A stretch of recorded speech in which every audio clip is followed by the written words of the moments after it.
반려인구 1,500만 시대, 반려동물은 인간과 뗄 수 없는 존재가 됐죠. 그런데 그만큼 버려지는 동물도 많습니다. 이런 유기동물을 지키기 위해서 보이지 않는 곳에서 노력하는 분들을 만나봤는데요.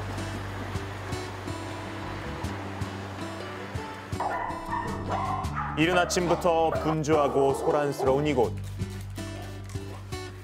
야, 너네 장난이야. 위기에 처한 동물들을 구조 후에 치료해서 보호하고 있다가 시민들에게 입양 보내는 그런 일을 하고 있습니다. 기다려. 알아? 이곳은 사설 유기동물 보호소. 버려진 동물을 구조하고 또 보호하는 물론 입양까지 도맡아 하는데요.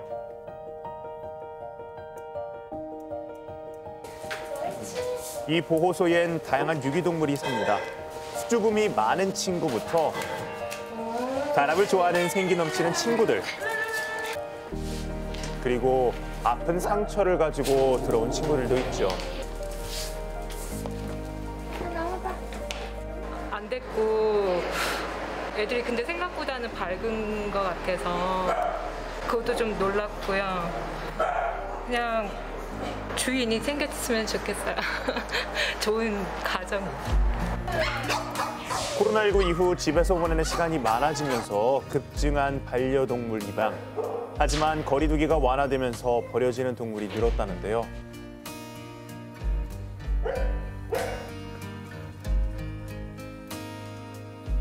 그 탓에 늘 일손이 부족하다는 보고서 자원봉사자들의 도움을 받아 유기동물을 보살피고 있습니다. 그런데 갑자기 분주해진 센터. 무슨 일이죠? 위험에 처한 유기견이 있다고 해서 구조 요청이 와서 지금 출동을 하고 있습니다. 바로 구조에 나서는데요. 구조를 위한 장비를 내리고 포획틀도 꼼꼼히 설치합니다.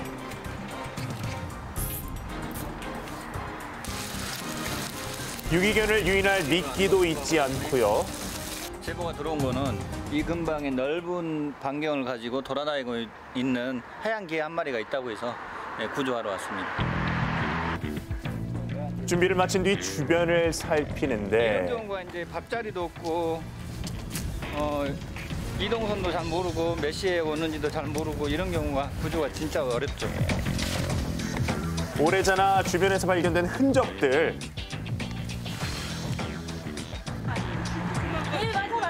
유기견을 보았다는 주민들의 목격담도 제출했는데요. 하지만 아무리 기다려도 유기견의 모습은 찾아볼 수 없었습니다. 안타깝지만 오늘은 철수. 이렇게 구조를 며칠간 하는 경우도 되게 흔한 편인가요? 네, 많습니다. 보통 기본은 한 일주일 정도 잡으셔야 돼요. 한 번에 구조를 성공하는 건 드물답니다. 그런데 며칠 뒤 제작진에게 전해진 영상. 드디어 모습을 드러낸 녀석, 구조되기 3일 만입니다. 맛있는 냄새를 맡고 포획틀 안으로 들어간 녀석, 구조 성공입니다. 야, 집에 가자. 집에 가자, 집에. 잘했어. 뭐야. 주민들에게는 레오라는 이름으로 불렸다는데요. 집에 가게. 구조 후 간단한 건강검진을 마치고 보호소로 향한 레오.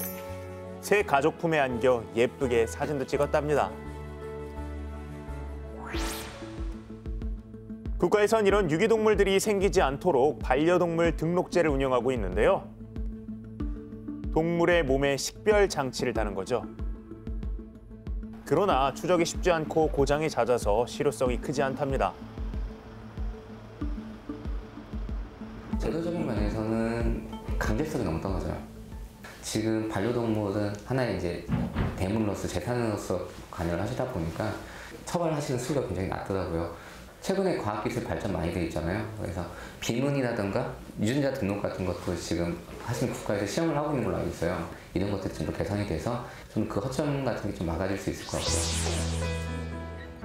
주인에게 버려진 유기동물, 구조와 보호도 중요하지만 가장 필요한 것은 반려동물이 더 이상 버려지지 않는 환경을 만들려는 모두의 노력입니다. 이상 현장 실사단이었습니다.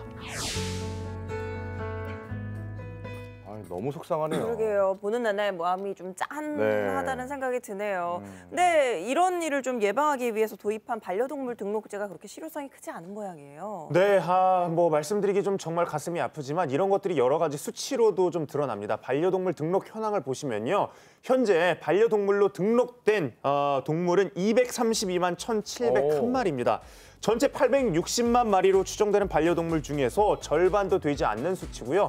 이게 뭐 퍼센테이지로 따지면 38.6%입니다. 그러니까 한마디로 만약에 산책을 나갔다가 잃어버리게 되면 못 찾게 되는 경우가 60% 이상이라는 건데 이게 등록률이 이렇게 저조한 이유가 뭘까요?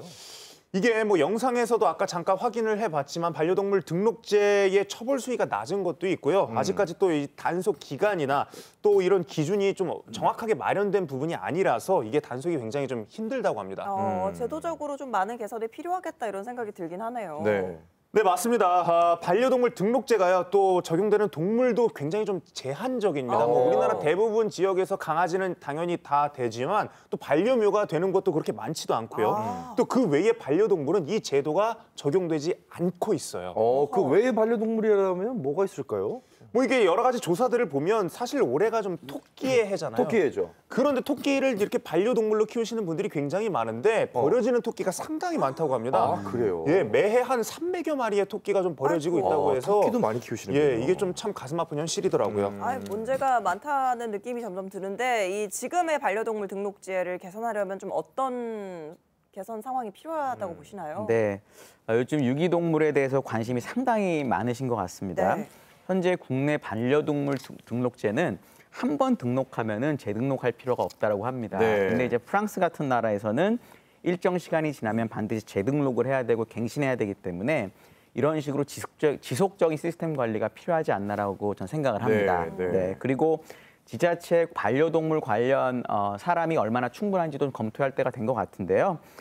농림축산식품부의 발표에 따르면 228개 지자체에 이런 일을 하는 공무원이 지자체당 1.1명 정도밖에 없다라고 하니까 관리가 소홀할 수밖에 없을 것 같습니다. 네, 뭐 인력도 인력이지만 저는 가장 중요한 것은 아무래도 좀 반려동물을 키우는 사람들의 그런 책임감이라고 생각을 합니다.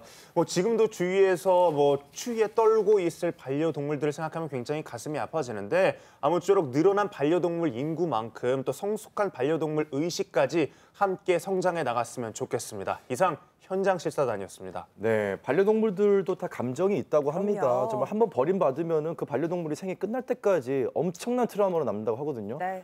정말 가족처럼 챙겨주세요. 그러면 안 됩니다. 그러니까요. 네. 자, 오늘도 유익한 소식 전달해 주신 한상희 교수님 그리고 김진웅 단장님과 인사 나눌게요. 감사합니다. 감사합니다. 감사합니다.